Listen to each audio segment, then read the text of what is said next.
Cold coffee, the hum of the emergency lights, the sound of the harbor through the walls. That was my life from 11 to 7. My name's Dale Pickett, 53. Spent 34 years on the Norfolk docks, loading, unloading, running cranes. I knew every pier, every warehouse, every smell the waterfront could throw at you. Diesel and salt and fish guts baked into concrete. Then my back went. One bad lift. One container that shifted wrong. The doctor told me I'd never do physical work again. Said it like he was telling me the weather. So I took the night security job at the old Norfolk cold storage building. 3 stories of concrete blocks sitting on the waterfront, built in 71. Used to process frozen seafood. Closed down in 2019. Some holding company owns it now, waiting to tear it down. Until then, somebody has to sit in the chair and watch the cameras. The building at night. It has a presence. Not haunted, not alive, just present. The old ammonia lines still give off a faint chemical tang. Emergency lights on battery backup throw weak yellow pools every 40 feet, and between them is just dark. Long corridors of dark. The loading docks are on the west side, 4 of them. 3 are chained but functional. Dock 3 is different. Dock 3 is welded shut. A forklift accident back in 2017. A man got pinned between the machine and the dock wall, died before the ambulance crossed the yard. Management decided it was cheaper to seal the door than fix the mechanism. So they welded it. You can see the seams, thick, ugly beads of steel. I knew the man, Pete Sadowski. Not well, we weren't friends. He worked a different crew, but I'd see him in the brake shack sometimes. Big guy, quiet, wore those steel-toe boots the dock issued, tan ones with orange stitching. I nodded at Pete, and Pete nodded at me. That was the extent of it. When I heard about the accident, I felt the way you feel when anybody you sort of know dies at work, bad for a day. Then you go back. My rounds are simple, 2 per shift. Walk the ground floor, check the docks, check the stairwells, walk the upper floors, come back down. 40 minutes if I don't rush.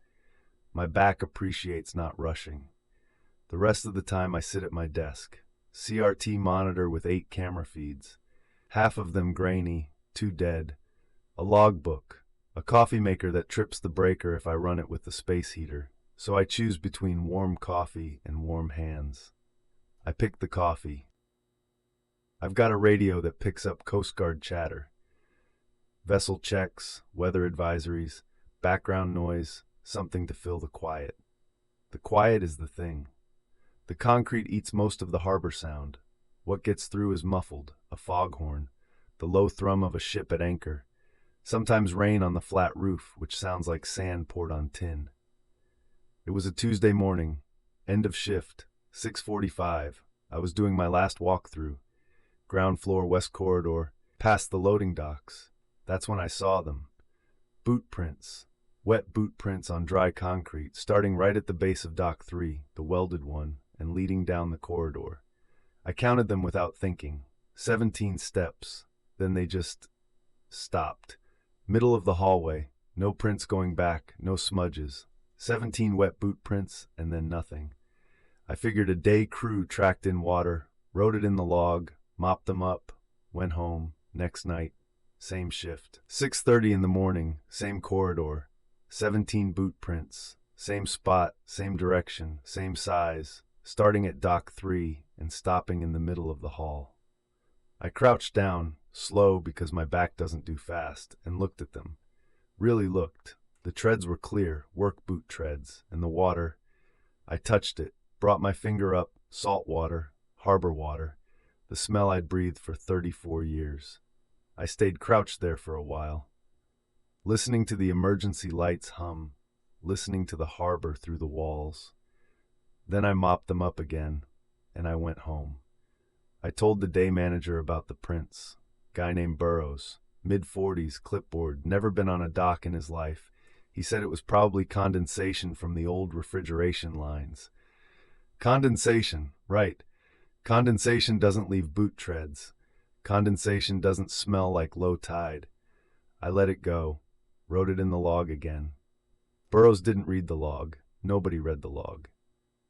Night 3, I started my round early, went straight to Dock 3 at midnight instead of waiting, brought my flashlight up close to the weld seams, solid. No gaps, no cracks, no sign anybody had touched them. I put my hand flat against the metal. Cold. Not building cold. Not April night cold. This was something else. The kind of cold that feels wet even when the surface is dry. Like holding your palm against a block of ice through a towel. I pulled my hand away and my fingers ached for a minute after.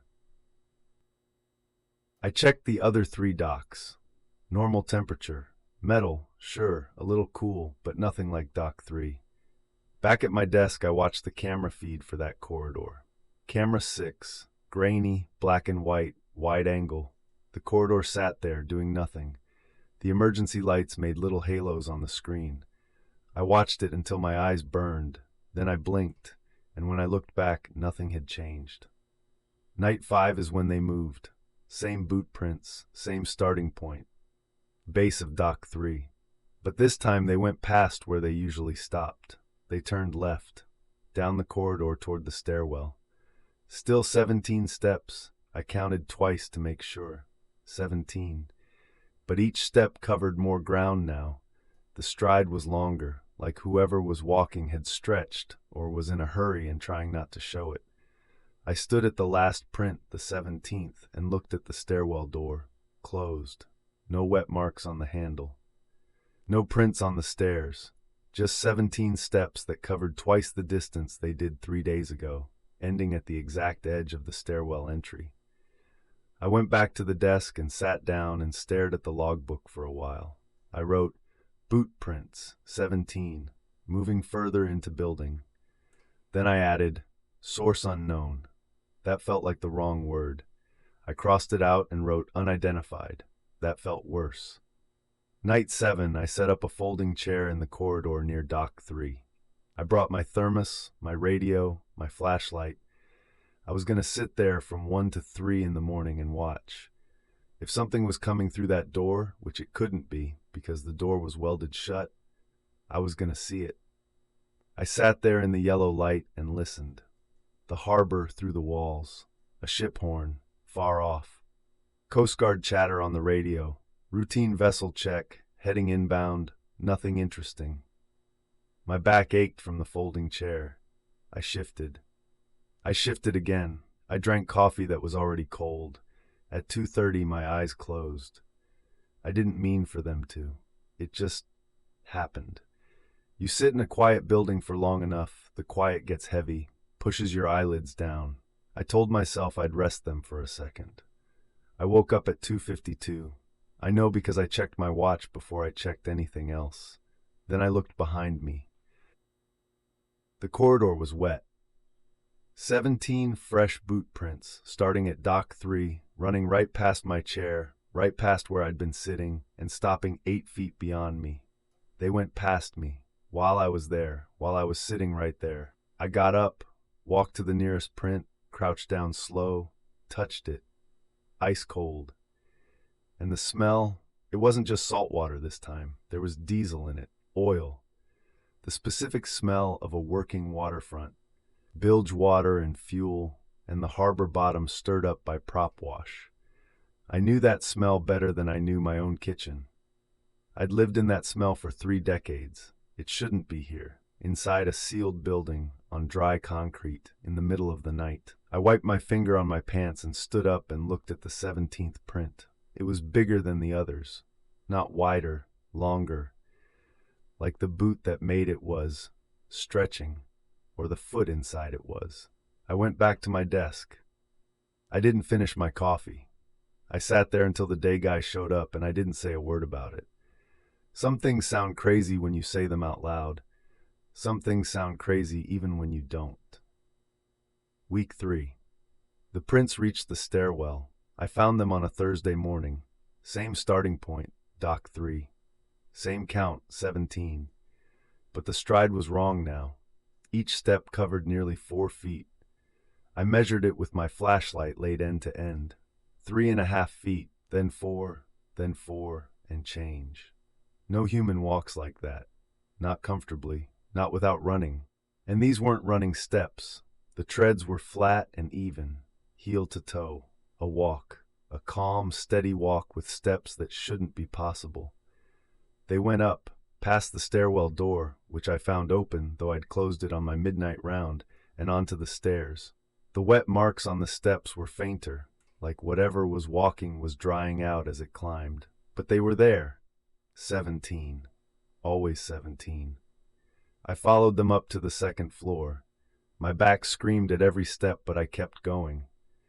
The prints led to the old processing room, where the conveyor belts used to run fish through the flash freezers. Empty now. Just concrete floor, drain grates, and the faint outline of where machines used to be bolted down. The prints stopped at the center of the room, and in the middle of the last print, the 17th, there was a boot. One boot, sitting upright on the concrete like someone had placed it there carefully. Steel toe, tan leather, orange stitching. I knew that boot. Every longshoreman in Norfolk knew that boot. Standard issue from the dock supply office. I'd worn the same ones for 15 years before they switched brands. I stood there looking at it for, I don't know how long. The flashlight was steady in my hand, but nothing else was. My chest was doing something it shouldn't. Too fast. Too tight. I walked over to it, picked it up, heavy, full of water. It sloshed when I tilted it. I held it under the flashlight and looked inside. On the tongue, written in black marker, the way we all used to write our names in our gear so nobody grabbed yours from the locker room. Pete Sadowski. Block letters, faded but clear. Pete Sadowski, who died at Dock 3 in 2017, who got pinned by a forklift and bled out on the concrete, whose dock door they welded shut because it was easier to seal the memory than clean it up. I was holding his boot, full of harbor water, in an empty room on the second floor of a building he'd never worked above ground level. The radio on my belt crackled. I almost dropped the boot. Coast Guard chatter, a vessel check, routine, a boat name, a registration number, heading inbound to Norfolk Harbor. I listened without meaning to. The boat name meant nothing. But the date the dispatcher referenced for the vessel's last port clearance, 2017. I looked at the radio, I looked at the boot. The water inside it was dripping onto my shoes. I'd been holding it long enough that the water should have been cold. It wasn't. It was warm, not room temperature, body warm, the kind of warm that living things make. I set the boot down fast, placed it, didn't drop it because some part of me didn't want to disrespect it. And I stepped back, below me, 2 floors down. The motion sensor at Dock 3 triggered. I heard it through the floor, a single beep from the panel at my desk, muffled by concrete and distance but unmistakable. I'd heard that beep 100 times, always Dock 3, always between 1 and 3 in the morning. I stood in that empty room with the flashlight pointed at nothing and the taste of ammonia in my throat, and I listened. The building was quiet. The harbor was quiet. Then, from the stairwell, the sound of a boot on concrete, one step, then another, slow, steady, coming up. I left. Not fast. My back won't let me do fast. Took the far stairwell on the east side, the one near my desk, walked down, walked out, sat in my truck in the parking lot until the day guy showed up. I didn't quit. The pay is decent, and my back won't let me do anything else. Not a lot of options for a broken-down dock worker. I still work the night shift at Norfolk Cold Storage. I still do my rounds. I still drink cold coffee and listen to the Coast Guard and write in the logbook, but I don't go near Dock 3 after midnight anymore, and I don't count my steps in the stairwell, because the last time I did, I stopped at